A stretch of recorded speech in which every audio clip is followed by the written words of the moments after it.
The sun dipped low behind the Montana pines, spilling a warm gold light across the Carter homestead. It was the kind of evening that made the whole world feel still except for the heart of a woman named Mara Collins. Beating with a quiet, restless hope, Mara had married Elias Carter 6 months earlier. A quiet rancher, a good man.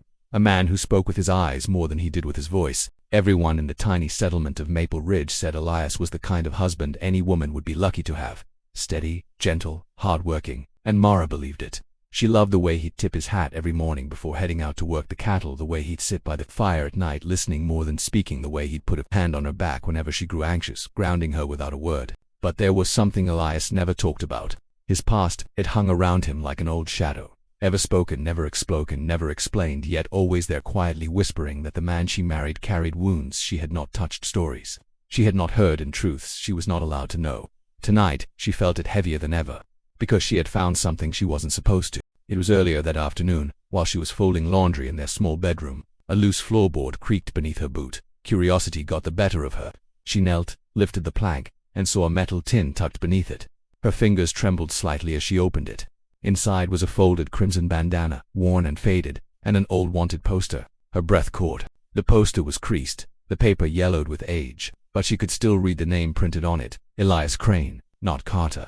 Her husband's face stared back at her from the sketch, harsher, younger, but unmistakably him. Below it, the printed words seemed to burn into her memory. Wanted for the killing of Deputy Marshal Hayes. Reward, $800. Her hands began to shake violently. The floor felt like it was swaying beneath her. Elias, a wanted man, a killer, but that couldn't be. Not her gentle, soft-spoken husband. The man who mended fences and soothed nervous livestock. Elias, she whispered into the empty room. He wouldn't. She pressed the poster to her chest, her lungs tight, unable to draw a full breath. Was he forced into it? Wrongly accused? Hunted? Or was he still running? Just then, she heard the front door open. Footsteps. Slow. Steady. Elias was home.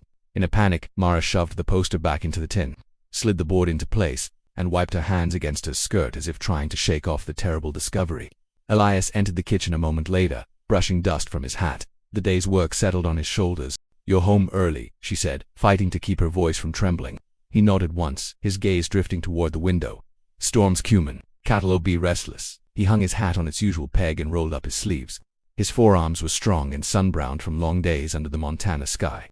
His eyes, pale gray, almost silver, held that familiar quietness she'd always loved. But now she wondered, was it quietness, or was it hiding?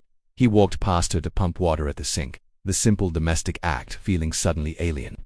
His shoulders relaxed as he washed the dust away. He looked like a man at peace, a man with nothing to fear.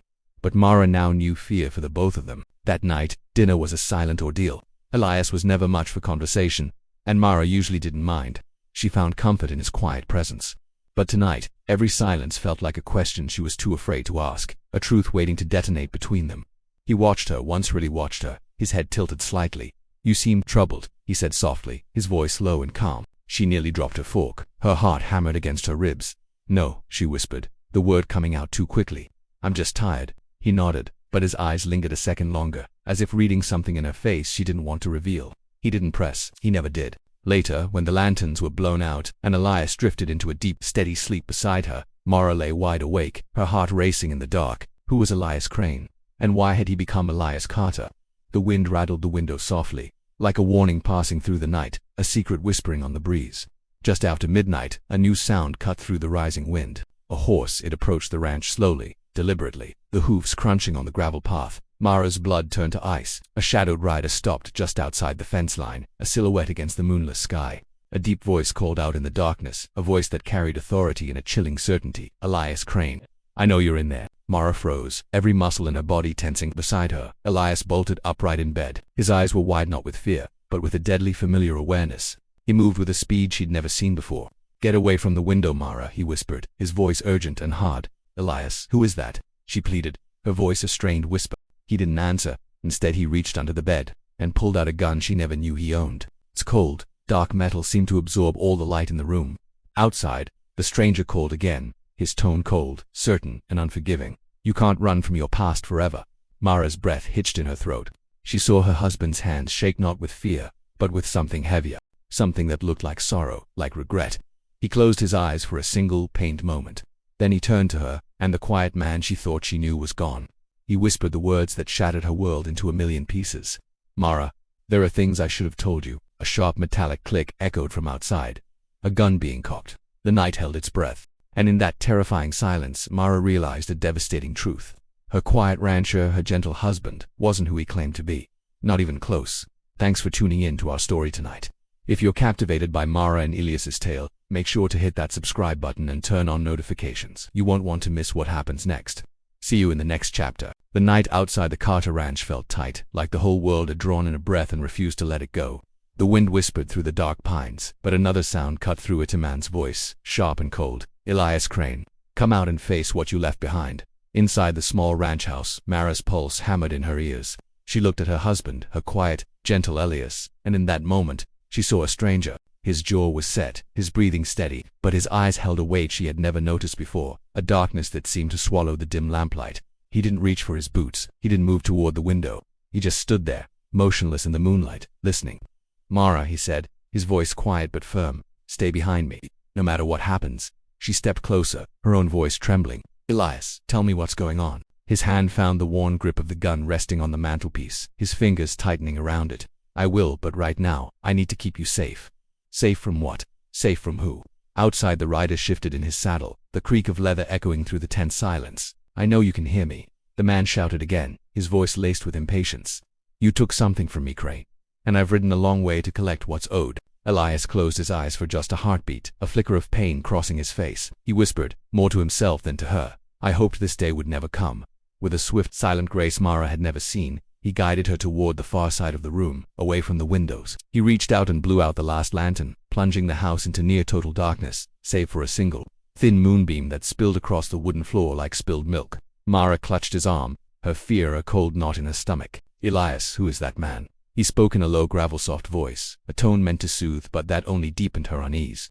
He's someone who believes I wronged him, someone who doesn't care what stands between him and vengeance. Vengeance, Mara whispered. The word felt alien, a cold shard of ice on her tongue. This was their home, their peaceful life. Vengeance had no place here. Elias leaned in, pressing his forehead gently to hers. It was a gesture of apology, a promise, and a desperate plea all wrapped into one. Please trust me, he murmured. I'll tell you everything, but first, I need to get him away from the house. Away from you. Before Mara could protest, a sudden clatter broke the stillness. The man outside had dismounted. His boot struck the dry dirt with slow, deliberate confidence. A moment later, a lantern flared to life in his hand, its light casting long, dancing shadows across the porch, making the familiar shapes of their home look monstrous and strange. Elias took a long, steadying breath. That's Oakley, he said, his voice flat. Who is Oakley? Mara asked, her breath catching. The brother of the deputy marshal who died. Mara's world tilted. The wanted poster she'd seen in town weeks ago, the one with a face so weathered it was hard to make out, flashed in her mind. Elias. That poster. He cut her off, his voice urgent. I didn't kill him, but Oakley doesn't believe that, and he won't leave until he sees me dead or in chains, as if on cue. Thunder rumbled in the distance, a low and restless growl that mirrored the tension in the room. Outside, Oakley kicked the porch step, the sound a sharp crack in the night. I'm done waiting. Crane, come out, or I'll come in. Mara's fear suddenly sharpened into anger. This was her home, her life. She wouldn't let some ghost from her husband's past tear it all down. Elias, you can't go out there, she whispered fiercely. He'll shoot you. Elias looked down at her, and the hardness in his eyes softened with a tenderness that cracked her heart. I won't let him touch you, he said, his voice full of conviction. I'd rather face the whole world's judgment than let any harm come to my wife. Swallowing the lump in her throat, she asked the question that had been burning behind her lips. What happened that night, Elias? This time he didn't look away. His gaze met hers, clear and steady. It was snowing, he said quietly, his voice carrying the chill of memory. Deputy Hayes and I stumbled into an ambush. He was hit. I wasn't when Oakley found me. I was kneeling beside him. He made up his mind what happened before I could even speak. He paused, his expression haunted. I ran because Hayes told me to. He used his last breath to tell me to live. He shook his head, a gesture of profound weariness, but no one ever believed the truth. A fist slammed against the front door, the wood groaning under the force. Mara jumped. Crane, Oakley growled from the other side. This is your final chance. Elias lifted the gun but didn't raise it to aim.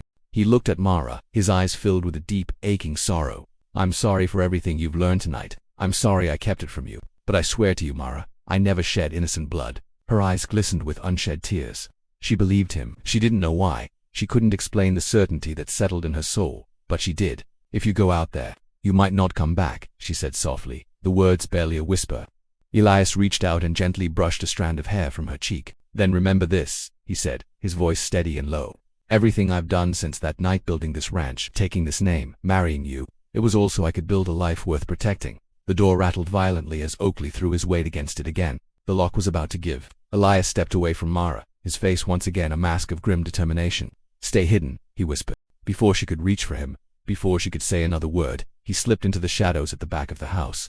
He moved with the practiced silence of a man who'd been hunted before, disappearing out the back door just as the front door burst open.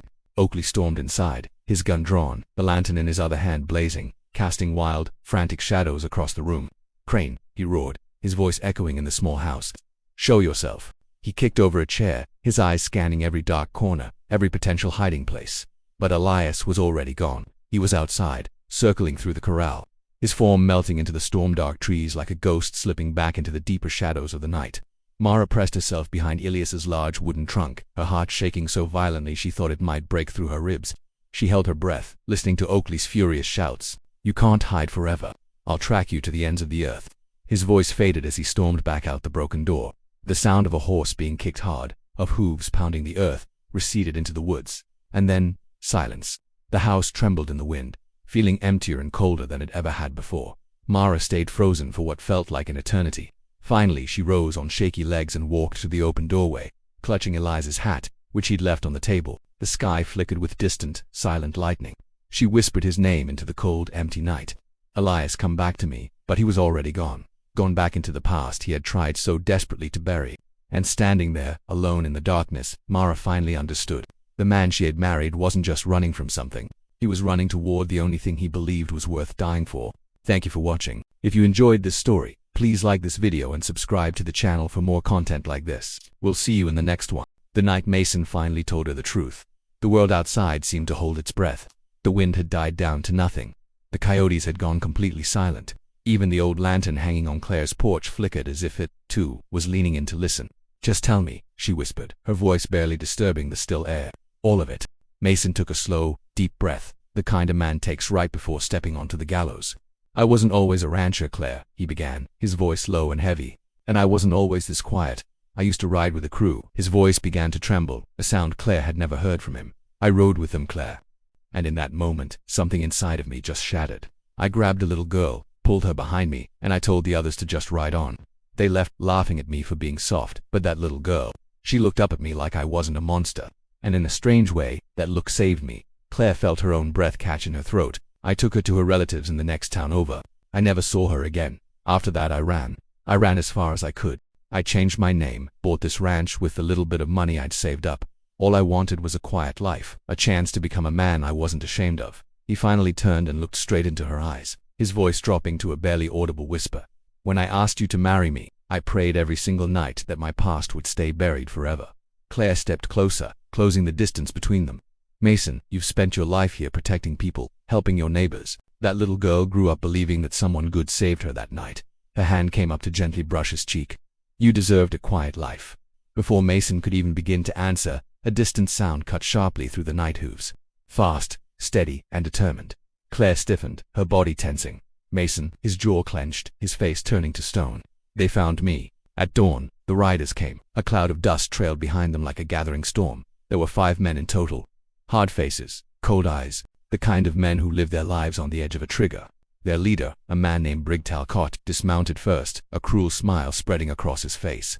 "Well, I'll be damned," he drawled, his voice dripping with menace. "Mason Ward, hiding out here behind a new name. And a pretty little wife." Claire flinched at his words, but Mason immediately stepped in front of her, shielding her with his body. "You don't need to bring your trouble here, Brig," he said, his voice flat and even. "Leave my home out of this." Brig let out a dark, humorless chuckle. "You left us," Mason just walked away like we were nothing but dirt on your boots. "That's not something a man like me forgets." He pointed a gloved finger straight at Mason. "You owe us for that stagecoach job. We lost money, we lost reputation, and we lost a lot of time chasing you down." Mason's voice turned to steel. "I'm not paying you a damn thing." The air crackled with tension. Brig's men shifted, their hands hovering just above their holsters. Claire's heart pounded against her ribs. "Mason, please," she started. He touched her arm gently, but his eyes never left Brig. "Go inside, Claire." "No," she said, her voice trembling but firm. "I'm not leaving you." Brig laughed again. "How sweet.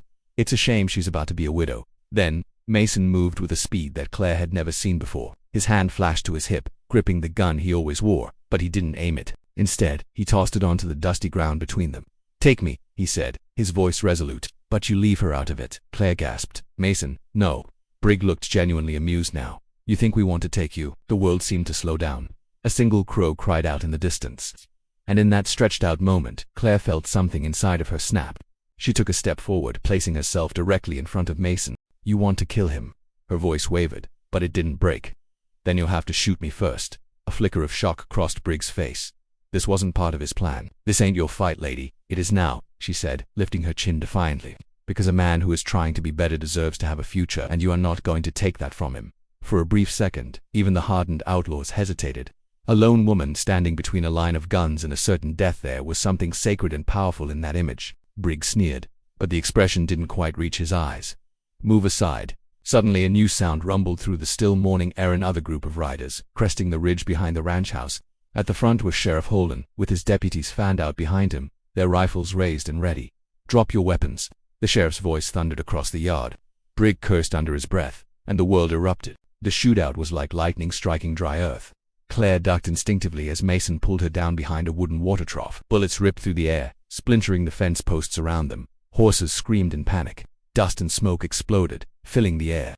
Mason scrambled to grab his gun from the ground. His hands were steady, a testament to a man who had once lived by the draw, but he didn't fire wildly. He aimed only when necessary, only to defend his home, his wife. Within minutes, it was over. Two of the outlaws had fled. Another lay wounded on the ground, and Brigg himself had collapsed beside his horse, clutching a bloody arm. Sheriff Holden dismounted, breathing heavily. He walked over to Mason. "Mason, are you finally ready to stop running from your past?" Mason nodded, his own breath heavy in his chest. "I'm done running. I'll face whatever I need to." The sheriff studied him quietly for a long moment, then spoke. "You saved a child all those years ago. Today, you protected your wife. You've built a good, honest life here." He holstered his own gun. "As far as I'm concerned, that's justice enough for me." Brigg and his remaining men were hauled away, and the dust slowly began to settle. Silence returned to the ranch. Mason turned to Claire, the woman who had stood in front of a bullet for him. He cupped her face in his hands, his voice shaking with emotion. "You should have let me go." She gently touched his chest, right over his heart. "I married you, Mason, not the guns, not the past. You." Her eyes glistened with unshed tears. "And I won't lose you to the man you used to be." For the first time since she'd known him, Mason let the tears fall. Not from fear, but from the overwhelming feeling of being truly seen and loved anyway. Weeks passed, and a profound peace returned to the ranch. The scars of that day remained etched into the fence posts and the barn wall, but something stronger remained too. One evening, as the sun melted into gold over the fields, Mason whispered, "You saved my life, Claire." She leaned her head on his shoulder, watching the sky change colors. "No, Mason, you saved your own life. A long time ago. I just reminded you who you are now." He kissed her forehead softly. And there, on that quiet ranch, under an endless western sky, a man who once carried a past he thought was worth dying for, finally found something truly worth living for, and he never ran again. Thanks for watching.